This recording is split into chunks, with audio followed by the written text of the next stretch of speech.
Hello ji, I am back with my vlog 2 just as I promised कि मैं आपको बताऊंगा कि मैंने अपने फ़ैट लॉस जर्नी को, जो मैंने 14-15 पाउंड कम करना है, उसको कैसे स्टार्ट किया है, क्योंकि इससे ज़्यादा मैं अफोर्ड नहीं कर सकता बीइंग हार्ट पेशेंट कि मैं गेन करूं।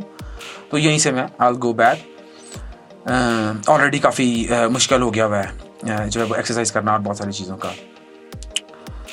तो मेरा अप्रोच रहेगा जी इंटरमिटेंट फास्टिंग का। Why intermittent fasting? Intermittent fasting is the safest और मोस्ट इफेक्टिव वे।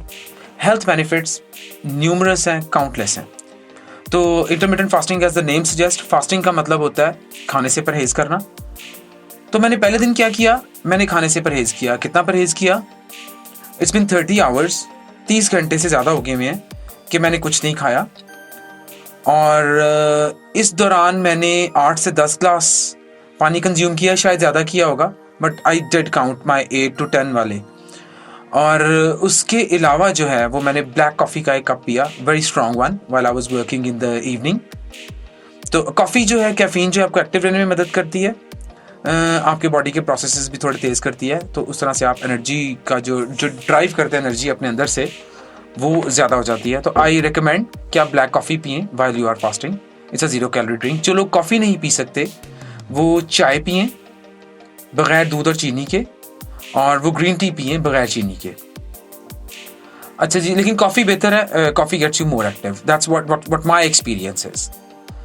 आगे चलते हैं। इंटरमिटेंट फास्टिंग के बारे में थोड़ी सी बात ज़रूर करना चाहूँगा, ध्यान से सुनिएगा, क्योंकि इससे लोग डर जाते हैं जी। भूखे रहना, 48 घंटे भूखे रहना, man you can go. There was this guy Angus Barbieri, he fasted for 382 days. Significant weight loss ने किया, वो जिंदा रहा। इस दौरान उसने कुछ मिनरल्स और वाटर इनटेक ऑफ कोर्स और विटामिन्स वगैरह का ज़रूर इस्तेमाल किया, क्योंकि माइक्रो न्यूट्रिएंट्स के बारे में बगैर बहुत मुश्किल होता है। एंगस का लिंक भी नीचे है, उसकी स्टोरी भी देखिए कि भूखे रहने से कुछ नहीं होता, इनफैक्ट हमें फ़ायदा होता है। There is this doctor Yoshinori Ohsumi, he is a Japanese scientist, और he won the Nobel Prize in 2016 for his research on autophagy, which occurs in result of intermittent fasting. Intermittent fasting के नतीजे में autophagy होती है, और autophagy की research के लिए डॉक्टर योशिनोरी को 2016 में नोबेल प्राइज़ मिला। उसका भी जो नोबेल प्राइज़ का ऑफिशियल प्रेस रिलीज़ है डॉक्टर योशिनोरी का, वो मैंने नीचे शेयर किया। इट विल हेल्प यू कि आप इंटरमिटेंट फास्टिंग के लिए अपने दिल को खोल सकें। तो वो उनकी रिसर्च ये बताती है कि जब हम खाना नहीं खाते हैं फॉर लॉन्गर पीरियड्स, तो हमारी बॉडी अपने आप को खाना शुरू कर देती है, ऑफ कोर्स, क्योंकि उसे एनर्जी की ज़रूरत होती है।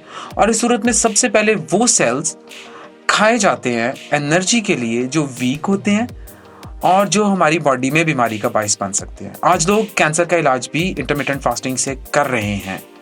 प्लीज़ इस बात को भी याद रखिएगा। Sugar, cancer, high blood pressure, they are all being treated with intermittent fasting, और दवाइयाँ उसके लिए वो रिजल्ट्स प्रोड्यूस ही नहीं कर सकती जो इंटरमिटेंट फास्टिंग कर सकती है। इसके लिए आप खुद रिसर्च करें, आपको पता चल जाएगा कि how much of the truth I am speaking to you.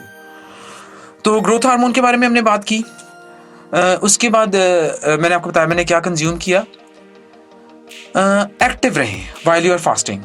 Try to move your body too much. अगर आप बहुत स्लो रहते हैं, आपकी बॉडी जाहिर है कि उसको एनर्जी आप मांग नहीं रहे हैं, वो एनर्जी ड्राइव नहीं करेगी आपके अंदर से, तो फिर आपको लो फील होगा। I have not been low at all. Headaches आपको हो सकती हैं शुरू में थोड़ी बहुत, when you are not accustomed to it. जब आपका नहीं है, तो आज शाम को मुझे भी थोड़ी सी हेडेक हुई थी, क्योंकि I haven't fasted in 3 months। Oh my god. Anyways, तो हेडेक्स आपको माइल्ड हेडेक्स हो सकती हैं। हार्ट रेट एलिवेट हो सकता है इन इंस्टेंसेस, लेकिन अगर आप एक्टिव रहेंगे तो वो भी नहीं होगा। थोड़ा ब्रेन फॉग आप फील कर सकते हैं in the first day, second day. Brain fog का मतलब है थोड़ा डिजी सा एक फीलिंग होता है, which is very spiritual. I find it very spiritual by the way. और बैड ब्रेथ, प्लीज़, क्योंकि आप खाना नहीं खाएंगे तो बैड ब्रेथ होगा। It's called keto breath as well. लेकिन आप 2 दफ़ा, बाय द वे, मेरा जो फूड अप्रोच है वो कीटो नहीं है। तो आप you can brush your teeth twice, mouth wash use करें if you can. Towards the end अगर आप लॉन्गर फास्ट करते हैं, ज़्यादा फास्ट करते हैं, दूसरे दिन आपको, पहले दिन के आखिर पे भी अगर आप 24 घंटे से ज़्यादा हो गए हैं, तो you can feel emotional high. Emotional high का मतलब है गुस्सा भी आ सकता है। ज़्यादातर ये होता है कि आप you feel gentle and you feel very emotional. तो ज़रूरी नहीं है सबके साथ ऐसा हो, but it happens to many people, which is a very very good feeling. So try to stay around people who really are good to you. तो ये था जी number day 1 which is 30 hours fast so far, and I continue it कि मैं इसे 30 घंटे से 48 घंटे का फास्ट बनाऊं जिसमें मैं सिर्फ पानी और ब्लैक कॉफ़ी कंज्यूम करूंगा। कल हो सकता है मैं 2 कप्स कंज्यूम करूं।